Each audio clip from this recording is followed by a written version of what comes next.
মোবাইলের জন্য কি আপনি আপনার পরিবারের সঙ্গে সময় কাটানো কমিয়ে দিয়েছেন? ধর্মীয় শিক্ষায় বদলে ফেলুন আপনার জীবন। আজকের পৃথিবীতে মোবাইল আমাদের জীবনের একটি গুরুত্বপূর্ণ অংশ হয়ে উঠেছে। ঘুম থেকে ওঠা থেকে শুরু করে রাতে ঘুমাতে যাওয়া পর্যন্ত প্রায় প্রতিটি মুহূর্তেই আমাদের হাতে মোবাইল থাকে। কিন্তু কখনো কি নিজেকে প্রশ্ন করেছেন, মোবাইলের জন্য কি আপনি পরিবারের সঙ্গে সময় কাটানো কমিয়ে দিয়েছেন না তো? একটু ভেবে দেখুন। হরে কৃষ্ণ বন্ধুরা, আজকে আলোচনা করব কিছু গুরুত্বপূর্ণ কথা। চলুন শুরু করা যাক। একটু ভেবে দেখুন, আপনার মা হয়তো আপনার সঙ্গে কিছু কথা বলতে চাইছিলেন, কিন্তু আপনি তখন মোবাইল দেখছিলেন। আপনার বাবা হয়তো সারাদিনের ক্লান্তির পর আপনার পাশে বসতে চেয়েছিলেন, কিন্তু আপনি তখন ফোনে ব্যস্ত ছিলেন। আপনার সন্তান হয়তো আপনাকে তার দিনের ছোট্ট একটি গল্প বলতে চেয়েছিল, কিন্তু আপনার চোখ ছিল মোবাইলের পর্দায়। আপনার পরিবারের মানুষগুলো হয়তো আপনার কাছে অর্থ, দামি উপহার কিংবা বড় কোনো জিনিস চায় না। তারা চায় আপনার সময়, আপনার মনোযোগ এবং আপনার ভালোবাসা। আর এই জায়গাতেই আমাদের একটু থেমে ভাবতে হবে। ধর্ম আমাদের শুধু পূজা পাঠ করতে শেখায় না, ধর্ম আমাদের শেখায় কিভাবে একজন ভালো মানুষ হতে হয়, কিভাবে বাবা মাকে সম্মান করতে হয়, কিভাবে পরিবারের প্রতি দায়িত্ব পালন করতে হয় এবং কিভাবে নিজের মনকে নিয়ন্ত্রণ করতে হয়। শ্রীমদ্ ভগবদ্গীতায় শ্রীকৃষ্ণ আত্মসংযমের গুরুত্বের কথা বলেছেন। মানুষের মন যখন ইন্দ্রিয়ের আকর্ষণে সবসময় ছুটে বেড়ায়, তখন শান্তি পাওয়া কঠিন হয়ে যায়। আজকের দিনে সেই আকর্ষণের একটি বড় মাধ্যম হলো মোবাইল। মোবাইল নিজে খারাপ নয়। মোবাইল দিয়ে আমরা জ্ঞান অর্জন করতে পারি, ভালো কথা শুনতে পারি, গীতা পড়তে পারি, ভক্তিগীতি শুনতে পারি, ধর্মীয় শিক্ষা নিতে পারি, দূরের মানুষের সঙ্গে যোগাযোগ রাখতে পারি। সমস্যা তখনই হয় যখন মোবাইল আমাদের ব্যবহার করার বদলে আমরা মোবাইলের দ্বারা পরিচালিত হতে শুরু করি। আপনি কি কখনো খেয়াল করেছেন, পরিবারের সঙ্গে বসে খাবার খাচ্ছেন অথচ হাতে মোবাইল? কেউ আপনার সঙ্গে কথা বলছে অথচ আপনি স্ক্রিনের দিকে তাকিয়ে আছেন। পরিবারের সবাই এক জায়গায় বসে আছে, কিন্তু প্রত্যেকে নিজের নিজের মোবাইলে ব্যস্ত। একটি বাড়িতে মানুষ আছে, কিন্তু কথোপকথন নেই। একটি ঘরে সবাই আছে, কিন্তু মন যেন প্রত্যেকের আলাদা জগতে। এটা কি আমরা চাই? আমাদের ঘর কি শুধু থাকার জায়গা হবে, নাকি ঘর হবে ভালোবাসা, শান্তি, ভক্তি এবং সম্পর্কের আশ্রয়? এবার নিজের জীবনের দিকে তাকান। আপনার মা বাবা কি চিরকাল আপনার পাশে থাকবেন? আপনার সন্তান কি সবসময় ছোট থাকবেন? আপনার পরিবারের প্রিয় মানুষগুলো কি সবসময় আপনার কাছে থাকবে? জীবন খুব দ্রুত চলে যায়। আর যে মানুষটি আপনার পাশে আছে সে হয়তো দূরে চলে যাবে। তখন হয়তো আপনার হাতে মোবাইল থাকবে, অনেক ছবি থাকবে, অনেক ভিডিও থাকবে, কিন্তু হারিয়ে যাওয়া সেই সময়টাকে আর ফিরিয়ে আনতে পারবেন না। তাই আজ থেকেই একটি সিদ্ধান্ত নিন। মোবাইল থাকবে আপনার হাতে, কিন্তু আমার জীবন থাকবে আমার নিজের নিয়ন্ত্রণে। মোবাইল ব্যবহার করব, কিন্তু পরিবারকে ভুলে নয়। সামাজিক যোগাযোগ মাধ্যম ব্যবহার করব, কিন্তু নিজের ঘরের মানুষকে উপেক্ষা করে নয়। ভিডিও দেখব, কিন্তু মায়ের ডাক শুনেও না শোনার ভান করে থাকব না। কারণ ধর্মীয় জীবনের প্রথম শিক্ষা হলো নিজের কর্তব্যকে সম্মান করা। আপনি যদি সারাদিন ধর্মীয় ভিডিও দেখেন, হাজারবার ঈশ্বরের নাম জপ করেন, কিন্তু আপনার মা বাবা আপনার একটু সময় চেয়ে আপনাকে পায় না, তাহলে আমাদের নিজেদের আচরণ নিয়ে ভাবা দরকার। ভক্তি শুধু মন্দিরে নয়, ভক্তি মানুষের আচরণেও প্রকাশ পায়। মায়ের প্রতি সম্মান, বাবার প্রতি শ্রদ্ধা, পরিবারের প্রতি দায়িত্ব, ছোটদের প্রতি স্নেহ, এইসবও ধর্মীয় জীবনের অংশ। ভগবানকে ভালোবাসার অর্থ শুধু তার নাম নেওয়া নয়, তার সৃষ্ট জীবনের প্রতিও ভালোবাসা ও দায়িত্ববোধ রাখা। তাই আপনি যখন মায়ের পাশে বসে তার কথা শুনছেন, সেটিও এক ধরনের সেবা। আপনি যখন বাবার ক্লান্তির কথা জানতে চাইছেন, সেটিও ভালোবাসা। আপনি যখন সন্তানকে মোবাইল সরিয়ে নিজের হাতে ধরে গল্প শোনাচ্ছেন, সেটিও মূল্যবান সময়। আপনি যখন স্বামী, স্ত্রী, ভাই, বোন কিংবা পরিবারের অন্য সদস্যদের সঙ্গে মন খুলে কথা বলছেন, তখন আপনি একটি সম্পর্ককে বাঁচিয়ে রাখছেন। মনে রাখবেন, টাকা দিয়ে অনেক কিছু কেনা যায়, কিন্তু হারিয়ে যাওয়া সময় কেনা যায় না। মোবাইল আপনাকে হাজার মানুষের সঙ্গে পরিচয় করিয়ে দিতে পারে, কিন্তু আপনার পরিবারের একজন মানুষের চোখের জল বুঝতে হলে আপনাকে তার পাশে বসতে হবে। মোবাইল আপনাকে পৃথিবীর খবর দিতে পারে, কিন্তু আপনার মায়ের খবর জানতে হলে আপনাকে মাকে জিজ্ঞাসা করতে হবে, মা তুমি কেমন আছো? এই একটি প্রশ্ন হয়তো আপনার মায়ের পুরো দিনটাকে আনন্দে ভরে দিতে পারে।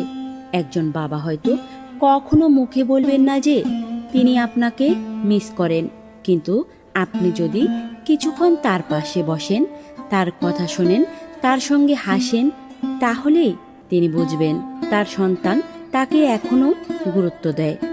আজকের পৃথিবীতে আমরা ভার্চুয়াল সম্পর্কের পেছনে অনেক সময় ব্যয় করছি। কারো পোস্টে লাইক দিচ্ছি, কারো ভিডিও দেখছি, কারো জীবনের খবর জানছি, কিন্তু পাশের ঘরে থাকা নিজের পরিবারের মানুষটির সঙ্গে কথা বলার সময় পাচ্ছি না। এখানেই আমাদের থামতে হবে, নিজেকে প্রশ্ন করতে হবে, আমি কি অন্যের জীবনের খবর জানতে গিয়ে নিজের পরিবারের জীবন থেকে দূরে সরে যাচ্ছি? যদি উত্তর হ্যাঁ হয়, তাহলে আজ থেকেই পরিবর্তন শুরু করুন। আপনাকে মোবাইল ছুঁড়ে ফেলে দিতে হবে না, শুধু নিয়ন্ত্রণ করতে হবে। প্রতিদিন অত্যন্ত কিছু সময় পরিবারের জন্য নির্দিষ্ট করুন। খাওয়ার সময় মোবাইল দূরে রাখুন, পরিবারের সঙ্গে কথা বলার সময় ফোনের স্ক্রিন বন্ধ রাখুন। ঘুমানোর আগে কিছু সময় মোবাইলের পরিবর্তে পরিবারের সঙ্গে কথা বলুন। সকালে ঘুম থেকে উঠে প্রথমেই মোবাইল দেখার বদলে ঈশ্বরের নাম স্মরণ করুন। কয়েক মিনিট প্রার্থনা করুন। তারপর পরিবারের মানুষগুলোর সঙ্গে সুন্দরভাবে কথা বলুন। দিনের শুরুটা যদি শান্তি দিয়ে হয়, তাহলে মনও অনেক বেশি শান্ত থাকবে। আর সন্তানদের ক্ষেত্রেও আমাদের দায়িত্ব আছে। শিশুরা শুধু আমাদের কথা শুনে শেখে না, তারা আমাদের আচরণ দেখেও শেখে। আপনি যদি সারাক্ষণ মোবাইল হাতে রাখেন, তাহলে শিশুও মোবাইলকে জীবনের সবচেয়ে গুরুত্বপূর্ণ জিনিস মনে করতে পারে। তাই সন্তানকে শুধু বলবেন না মোবাইল দেখো না, নিজেকেও দেখাতে হবে আমি মোবাইল নিয়ন্ত্রণ করতে পারি। একটি পরিবারে সবচেয়ে সুন্দর দৃশ্য কি জানেন?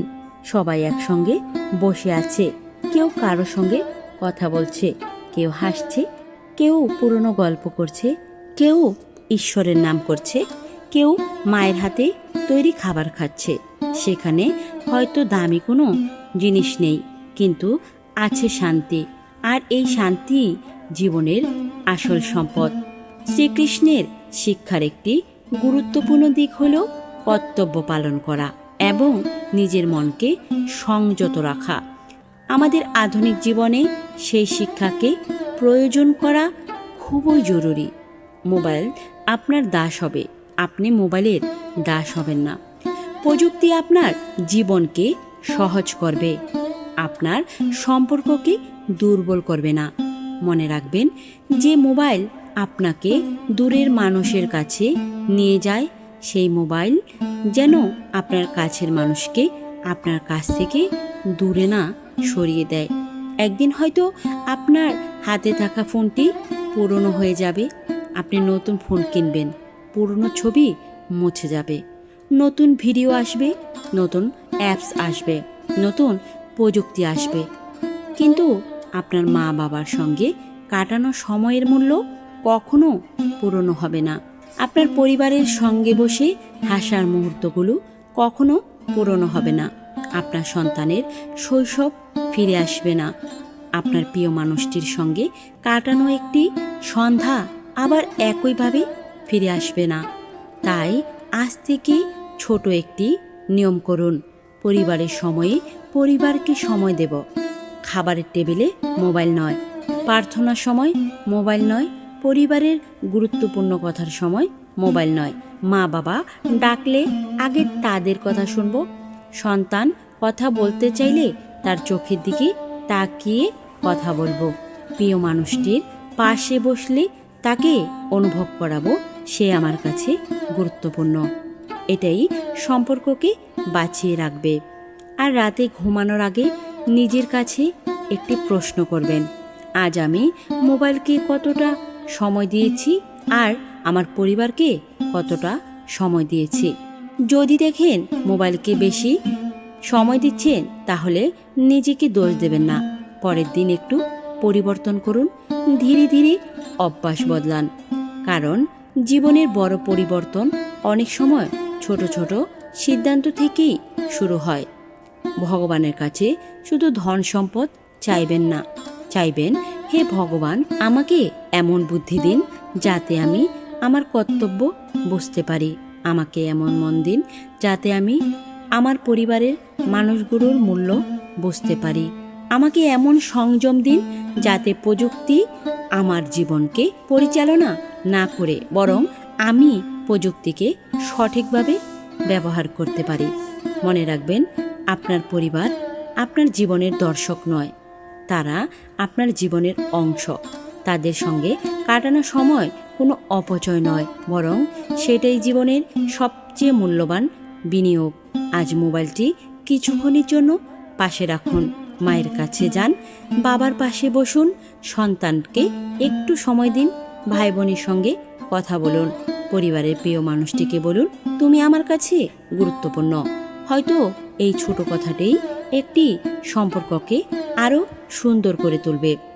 জীবন খুব ছোট, তাই স্ক্রিনের আলোয় শুধু চোখ রাখবেন না, পরিবারের মানুষের চোখের দিকেও তাকান। মোবাইলের নোটিফিকেশন মিস হলে কিছু যায় আসে না, কিন্তু পরিবারের মানুষের ভালোবাসার ডাক বারবার উপেক্ষা করলে একদিন হয়তো আফসোস করতে হবে। তাই আজ থেকেই সিদ্ধান্ত নিন, মোবাইল থাকবে, প্রযুক্তি থাকবে, সামাজিক যোগাযোগ মাধ্যম থাকবে, কিন্তু পরিবারের ভালোবাসার চেয়ে বড় হয়ে উঠবে না। কারণ দিনের শেষে যখন সব ব্যস্ততা শেষ হবে, তখন আপনার পাশে থাকবে আপনার আপন মানুষগুলোই। আর সেই সময় যেন আপনার মনে না হয়, ইস, মোবাইলের দিকে একটু কম তাকিয়ে যদি পরিবারের দিকে একটু বেশি তাকাতাম। তাই আজ থেকেই বদলে যান, নিজের মনকে সংযত করুন, পরিবারকে সময় দিন, মা বাবাকে সম্মান করুন, সন্তানকে ভালোবাসুন, ভগবানের নাম স্মরণ করুন। আর মনে রাখুন, প্রযুক্তি জীবনকে সুন্দর করার জন্য, জীবনকে গ্রাস করার জন্য নয়। ভগবান আমাদের সকলকে এমন শক্তি দিন যাতে আমরা আধুনিক জীবনের সুবিধা গ্রহণ করেও আমাদের পরিবার, সম্পর্ক, কর্তব্য এবং ধর্মীয় মূল্যবোধকে কখনো ভুলে না যাই। হরে কৃষ্ণ। ভিডিওটি ভালো লাগলে আমাদের সাথেই থাকুন।